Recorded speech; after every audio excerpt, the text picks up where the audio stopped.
হয়, এই মুহূৰ্তত মই উপস্থিত আছোঁ কলিয়াবৰৰ দলগাঁৱৰ বামুণভেটি অঞ্চলত। আৰু বামুণভেটি অঞ্চলত শ বিঘা কৃষিভূমি ইতিমধ্যে পানীৰ তলত বুৰ গৈ আছে।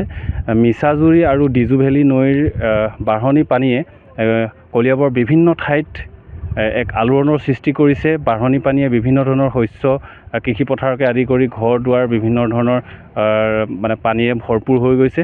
আৰু এই মুহূৰ্তত আমি যিটো স্থানত উপস্থিত আছোঁ, মোৰ কেমেৰা পাৰ্চন সহযোগে দেখুৱাব সমগ্ৰ পৰিৱেশটো, যে শ বিঘা মাটি, প্ৰায় 1000 বিঘাতকৈও অধিক মাটি বানৰ কবলত পৰিছে। ইতিমধ্যে কৃষক ৰাইজে খেতি কৰিছিল, আহাৰ মাহতেই খেতি ৰুইছিল, কিন্তু এতিয়া সকলো খেতি পানীৰ তলত আছে। পানীৰ তলত থকাত এই কৃষকসকলৰ মাজত হাহাকাৰ পৰিস্থিতিয়ে দেখা দিছে। কি কৰিব কৃষকসকলে, কি নকৰিব, ইয়াকে লৈ দি পোৱা নাই। আমি আহি যি স্থানত উপস্থিত হৈছিলোঁহি, এই স্থানৰ পৰিৱেশ দেখাই আছোঁ।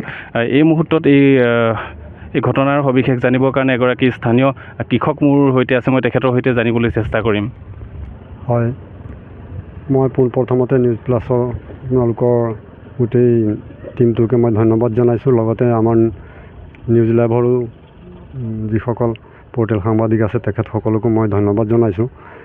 আপোনালোকে প্ৰত্যক্ষ কৰিছে যে বানপানীৰ নিচিনাকৈ, এই বলীয়া বানৰ নিচিনাকৈ মিছাজুৰি ডিজু ভেলী নদীৰ পানী উভতি আহি আমাৰ প্ৰায় 1000 বিঘাতকৈও বেছি মাটি আমাৰ বুৰাই পেলাইছে। আমাৰ কৃষক ৰাইজে, বামুণভেটি দলগাঁৱৰ কৃষক ৰাইজে আহাৰ মাহৰ পৰাই ট্ৰেক্টৰত হাল বোৱাই কঠীয়া উঠাই নি ইয়াৰ পৰা তাত খেতিপথাৰ কৰিছে। খেতিও পথাৰ খুব ভাল হৈছিল, কিন্তু বাঢ়নি পানীয়ে গোটেই খেতিপথাৰ ডুবাই প্ৰায় নষ্ট হৈছে বুলিয়ে ধৰিব পাৰি। কাৰণ পানীৰ তলত আজি 5 দিনমানেই হ'ল ডুব গৈ থকা, আৰু আশা ক্ষীণ যে এইখিনি আৰু ধান হ'ব বুলি।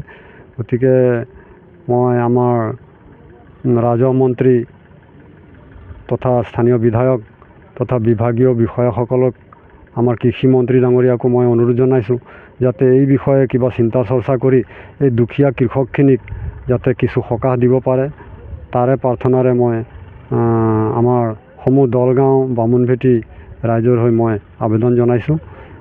আৰু মোৰ খেতি প্ৰায় 20 বিঘামান আছিল। সিপাৰে প্ৰায় মোৰ ৰোৱনি খুব ভাল হৈছিল, কিন্তু কি কৰিম, উপায় নাই। এতিয়া গোটেই পানীৰ তলত আৰু মূৰে কপালে হাত দিবলগীয়া হৈছে। আৰু জানে আজিকালি ট্ৰেক্টৰ দি হাল বাই কম্পিটিশ্যন যুগ, খৰচো বহুত বেছি কৰি খেতি কৰাইছিলোঁ, উপায় নাই। কিন্তু এতিয়া মানে খৰালি, এতিয়া আমাৰ ল'ৰা ছোৱালীখিনিক আমি কেনেকৈ আহাৰ দুমুঠি দিব পাৰিম, তাৰে চিন্তাত আমি এতিয়া চিন্তিত হৈ আছোঁ। গতিকে আমি কাতৰেৰে অনুৰোধ জনাইছোঁ আমাৰ ৰাজহ মন্ত্ৰী আৰু বিভাগীয় কৃষিমন্ত্ৰী ডাঙৰীয়াক, তেওঁলোকে যাতে আমাৰ এই দলগাঁও বামুণভেটি ৰাইজক কিছু সকাহ দিবৰ কাৰণে চেষ্টা কৰে। আৰু শেষত সকলোকে মই আমাৰ বামুণভেটি ৰাইজৰ হৈ ধন্যবাদ জ্ঞাপন কৰিছোঁ। হয়, নিশ্চয়কৈ কৃষকগৰাকীয়ে জনালে যে কিদৰে আচলতে তেখেতলোকে সমস্যাৰ সন্মুখীন হৈছে। বিশেষকৈ কৃষিজীৱী লোক, এই অঞ্চলৰ লোকসকল, এই কৃষিৰ ওপৰতে তেওঁলোকে নিৰ্ভৰ কৰি বছৰ মানে তেওঁলোকে জীৱন যাপন কৰি আহিছে। আমাৰ লক্ষণীয় হ'ব যে চৰকাৰ, স্থানীয় বিধায়ক তথা মন্ত্ৰী আৰু কৃষি বিভাগে কি ব্যৱস্থা ল'ব।